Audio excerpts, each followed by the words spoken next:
Right Town Park Operations and the Restaurant RFQ.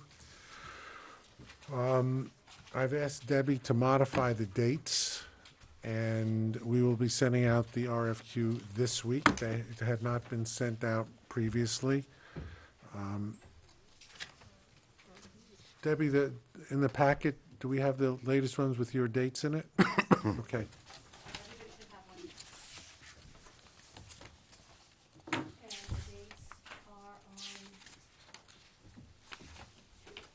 Page 10. Yep.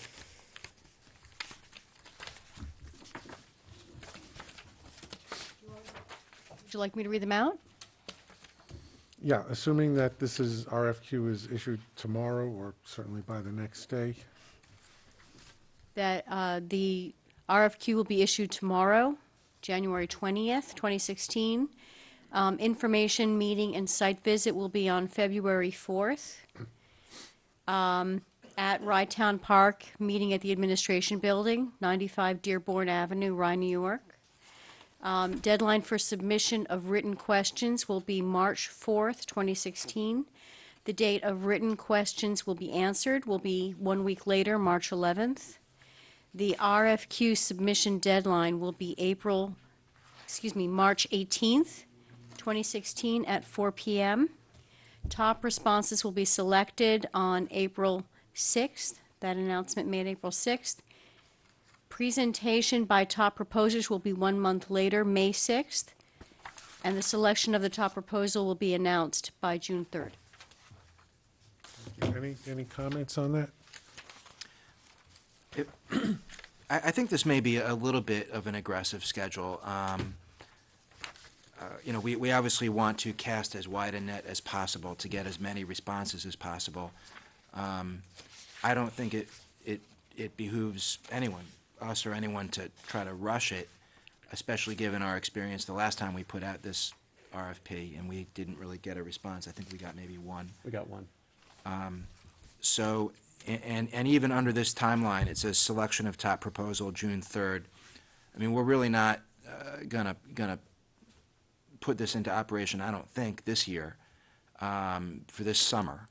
I mean, we're already well into the summer by then. So I mean, I guess I'm okay with the timeline as it currently is, but I can envision us, depending on the type of feedback we get, maybe deciding to extend it at some point in the future. I think that it's always our option to extend it if we don't get the responses. We already know, based on discussions that both former Supervisor Carvin had and I've had, that we have at least 2 people that are actually interested in going forward. So for those people, this deadline isn't a problem because they're already kind of in the hopper. Well, but I would argue with that, because the one piece that I think is really tight is from the date questions will be answered to the submission, which is only a week. They may not be substantial questions, but if they are, and we don't get back to them till March 11th, I think that's really tight. So I don't know. I would argue not making it tight to begin with. I'm not saying stretch it out a lot, but that one particular thing, I think I would. Well, I can see. I don't know what kind of questions could be asked that we couldn't answer in a week. They're only questions. I don't know. I mean, I'm just How do saying the if other we members take a feel? week, then. The other commissioners? We hope we get the responses. That's number one. That's always a positive, to get some responses. So if they're calling up and asking verbal questions, I'm assuming we're answering, or are we saying to them, you must write them down and submit them to us? All questions got to be in writing so that everybody has a fair opportunity to see that, solicitors and et cetera. But that's what we did in the past. All questions are in writing. We have a requirement for that. The only other thing, if February 4th doesn't work for some people, would I assume that we'll be flexible on that date? I think we could be flexible on all the dates. Okay. I don't think that anything is written in stone. If things come up, if February 4th we have 12 inches of snow, I think Right. maybe we can do that, and at our subsequent meeting we can Or we can do it in, by correspondence among the commissioners saying we'll extend the deadline to such and such a date. I think the key is that we see what kind of responses we have, what kind of proposals we can consider. And as for operating this year, it remains to be seen as to what would transpire. I can foresee that we would start on a course similar to how it's been done in the past, and then I can even see a co-management type of agreement like they're doing at Playland right now, if somebody was chosen. But that all remains to be seen. We just don't know. We don't know if we're going to get a real response even from the people who have already told us, yes, we're interested in doing it. And that's why we're going to send out the RFP to see what's there. Can I make a suggestion? Sure. You may or may not like it, but maybe just say proposed timeline as opposed to timeline. No problem. At least. Very good. Excellent. Proposed timeline. And I have one other question, and this is the very first thing that's going to happen, which it says January 20th, that's tomorrow, RFQ issued. What are we doing to issue this? I mean, how are we advertising it? How are we getting it out there? How are we promoting it to as many audiences that might be interested in this type of thing? We have the original distribution list, which has about, I'm going to say 50-some-odd developer names. If you'll recall, we also advertised in, and I know I bastardized the thing, but there's a development, tri-state development type of association that has a magazine. We would advertise there.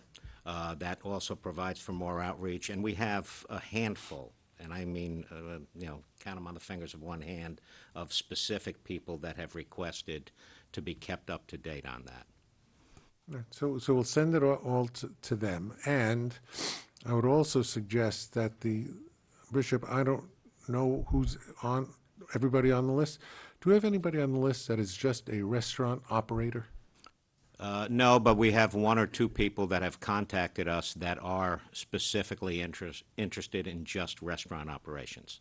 Well, those people are important because the RFQ is very specific in allowing a response for the park and the restaurant, the park only, and the restaurant only. So we want to make sure that that's all covered. And I had a discussion with Mayor Sack. They issued an RFQ for Wainwright House. Whitby Castle. Whitby Castle. And that's the kind of list that you might want to have for caterers, for restaurateurs, and maybe some of the restaurant groups that are in the area. We have several restaurant groups that manage several restaurants in Rye, even in Greenwich. Pardon me?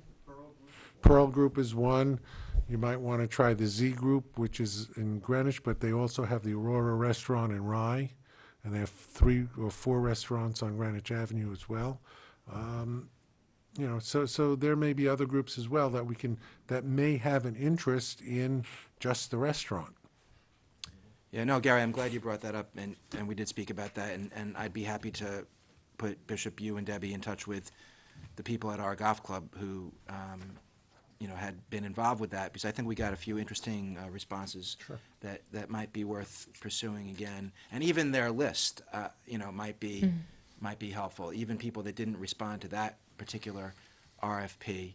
Because I think they did. I'll go back and look at my notes because I was on that committee to do that. So I will go back and look at my notes. Also, I know we don't generally advertise or have stories in the paper beyond our own local area, but this is the type of thing that maybe the Journal News might be interested in, that we're putting this RFP out because people do read the Journal News on a more regional basis, and that might be a good thing to get out there. Excellent, excellent. We should work on a press release for this and release it to the Journal News, the Westmore News, the Howard Sturman's group, all of the local outlets. Anything else on this? I would just want to make one other suggestion. The last three choices there in terms of the top responses selected, the presentations of the top proposers, and the selection of the top proposal, perhaps we would want to tie that to the meetings. For example, the third Tuesday in April, the third Tuesday in May, the third Tuesday in June. Otherwise, you'd be calling special meetings in order to agree. accomplish your goal. I agree. That's a good point. Thank you. Yep.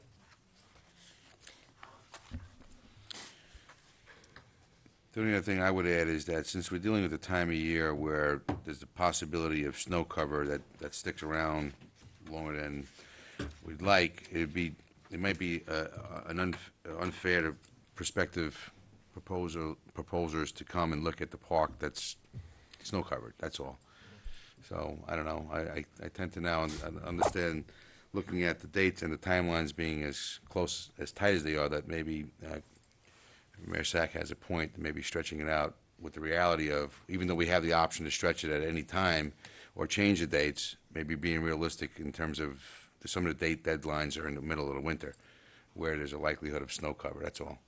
Well, Do we want to deal with it as it comes, or we could deal with it now? I think we could deal with that as it comes, because it can always be adjourned, and most of the people responding, it's not like Rytown Park is an unknown quantity.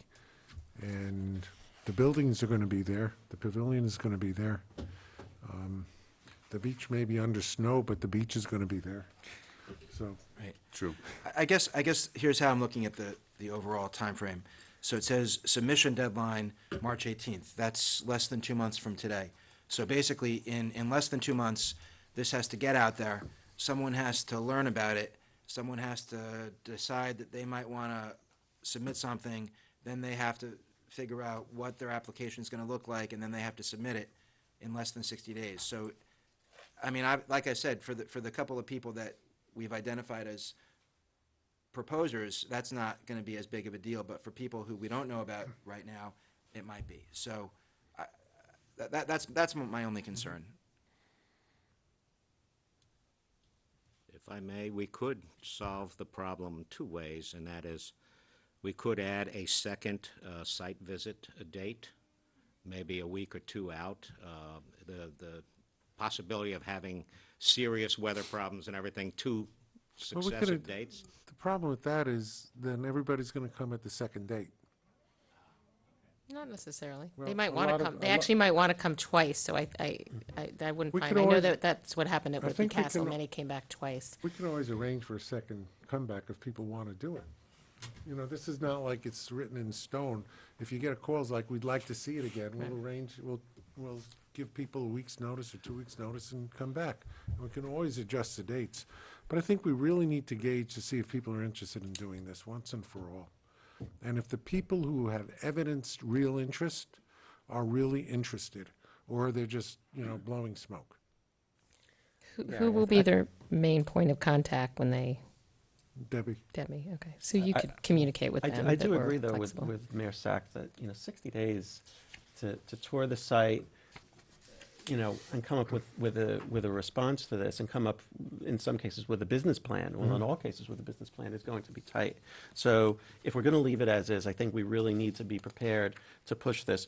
Also, keeping in mind, depending on how we push this, Bishop, last 2 years, I believe we haven't met in August, if I'm correct. You're So correct. It's just something to keep in mind, that if we do push this, we'd be pushing it a month, because typically it's hard to get a quorum in August. All right. I mean, my suggestion, let's leave it as, and see what happens, and we can see what happens at our March meeting. Because of our March meeting, we've gotten no written questions or anything else.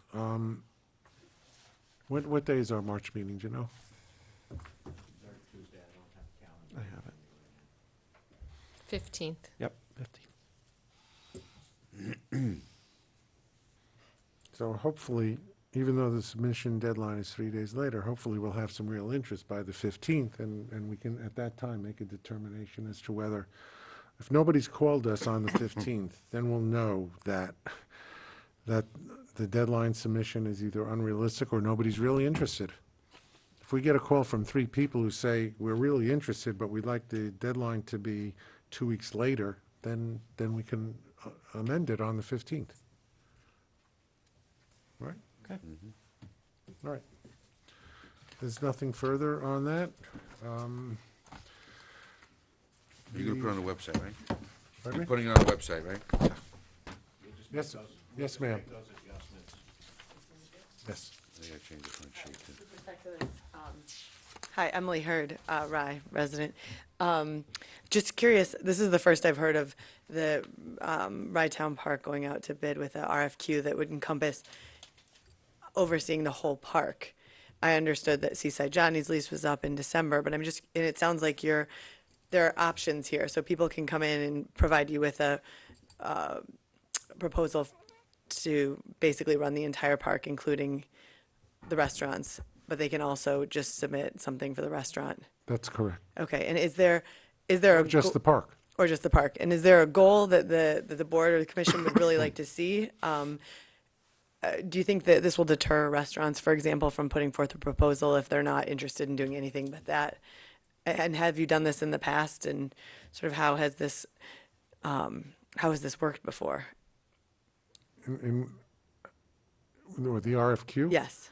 Well, they did an RFQ about a year ago, and they didn't get a lot of proposals, but we've had some interest from other people who came along subsequently to the RFQ, including Dan Biederman and the people in United Parks have evidenced some interest in it. So, the only way to gauge true interest is to see if they come back with a proposal and what kind of a proposal it is. And the commission is not obligated to accept any proposal.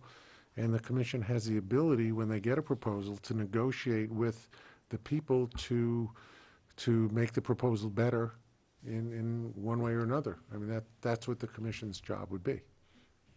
Okay. Thank you. You're welcome. If nothing else, new business? I think we have some information on a biometric time clock. I believe, Bishop, you've done some research on that? Yeah, we're trying to just gauge the interest of the commissioners. This is the lowest cost proposal that we've been able to find. What attracts us to, first off, biometric time management is, we're hiring 75 people in an outdoor type of environment. They're all over the place. And to be able to track their time is important to us. So right now they're using regular punch cards. It's difficult to ascertain that those cards are being done accurately and correctly. This system interacts with our current payroll processor, and in fact all the main payroll processors that are out there, ADP, Paychex, et cetera. So the idea here would be that if we could look at biometric time management, that could save some management time in terms of the time that we are preparing time records, both at the park as well as in the supervisor's office when we're processing payroll, because this system will allow for electronic transmission directly to the payroll processor. The downside here is, since talking with some people about the fingerprint time clock, if you will, that in an outdoor environment, fingerprint time clocks are not necessarily the best recommendation. There are problems with dirty hands and dealing with the actual fingerprint reader. And the recommendation has been made that perhaps a palm scanner is a better approach. The problem here is you go from a system that'll cost you, say, $1,500 to put in, and you jump to $3,000 or $4,000 for a single station. So these are areas that we still have to explore, but the concept we think is an excellent one. I think eventually there's payback to Rye Town Park in terms of the expense or the time and expense of keeping track of the time.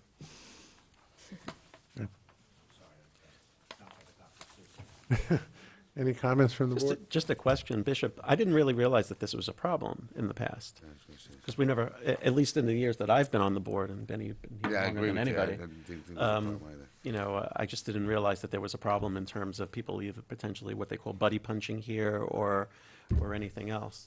It's not really a problem, but you don't know what problem you have. I think, you know, with the biometric option, you have a lot more sense of confidence that what is there is accurate, because I can't duplicate your fingerprint, I can't punch your card, I can't time you in any way.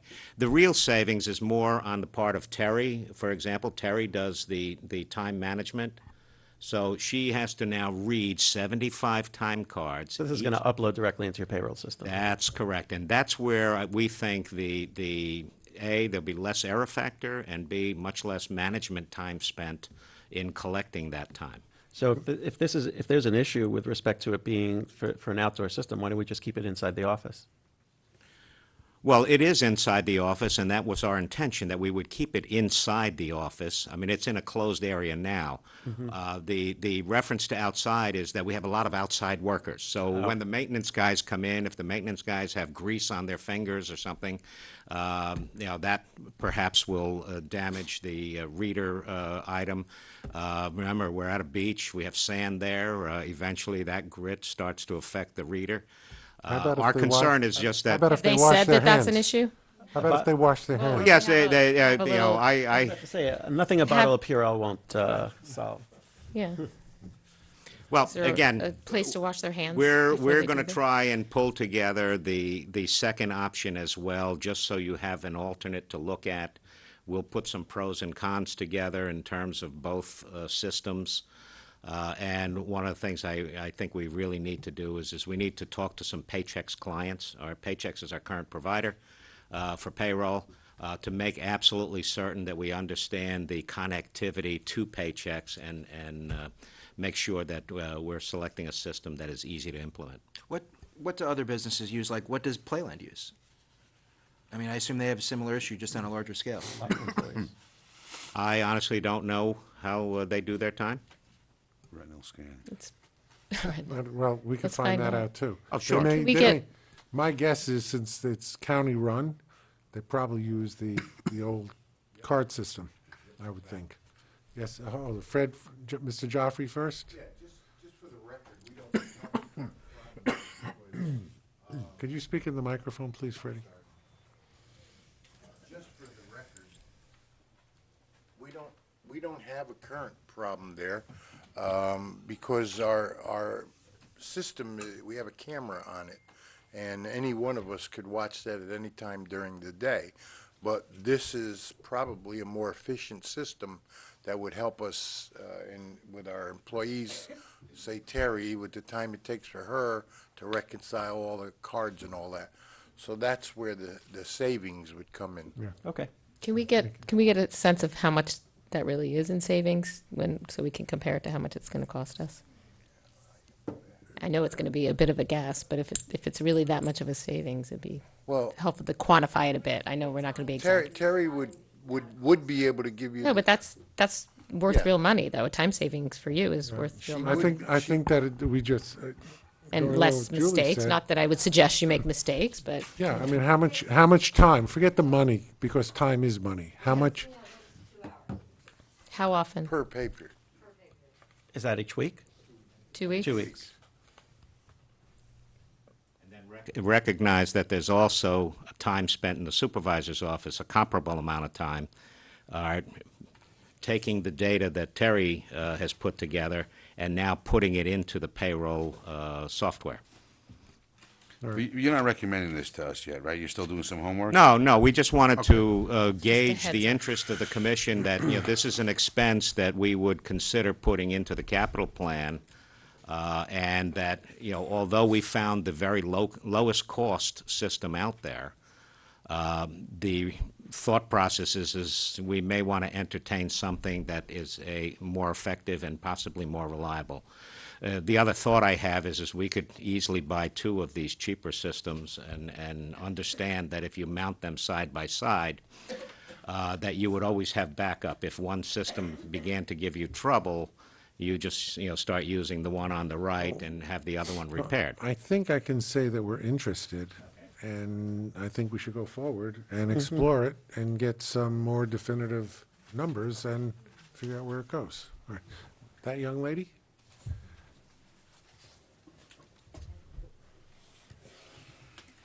Megan Corbett. I'm a neighbor of the park, and I'm also involved with the Friends. Just, you mentioned what other organizations use this kind of thing. The RIY uses a palm print scanner for their employees. They have many, many part-timers, and they're open from 5:30 in the morning till 11 p.m. at night, open Saturdays and Sundays. And they probably found that, and they too are a nonprofit, that this is the most effective and efficient way of, processing. That's a good recommendation. Yeah, RIY is a pretty good recommendation. I also have a second question that refers back to the RFQ. So currently, the Seaside Johnny's is operated, I forget by the name of the gentleman, and his lease is coming due in December. Will he be one of these, is it likely that he will be one of these parties who will be interested? I would think that he would want to, He'd be first submit in line. that, I wouldn't say first in line because it has to go out to the world. First in line Right, to get right. his in. Yeah, Would be- but he would is certainly interested in be- continuing. He would probably be the most interested in continuing. Okay, Requested that was on- my question. On several occasions last year, I mean, I don't know if you know this, he's requested lease extensions, Yeah, been a couple times, right? Yeah, but he doesn't have a right of first refusal. We don't go to. No, I understand. I just was thinking maybe he had said, I'm done and I'm not interested in renewing, but he, as far as we By know. no means, no. He's very much He's very much interested. Okay, thank you. Thank you. Anybody else? If there's no other business before the commission, may I have a motion to adjourn? So moved? Second. All in favor? Yes. Thank you. Meeting adjourned.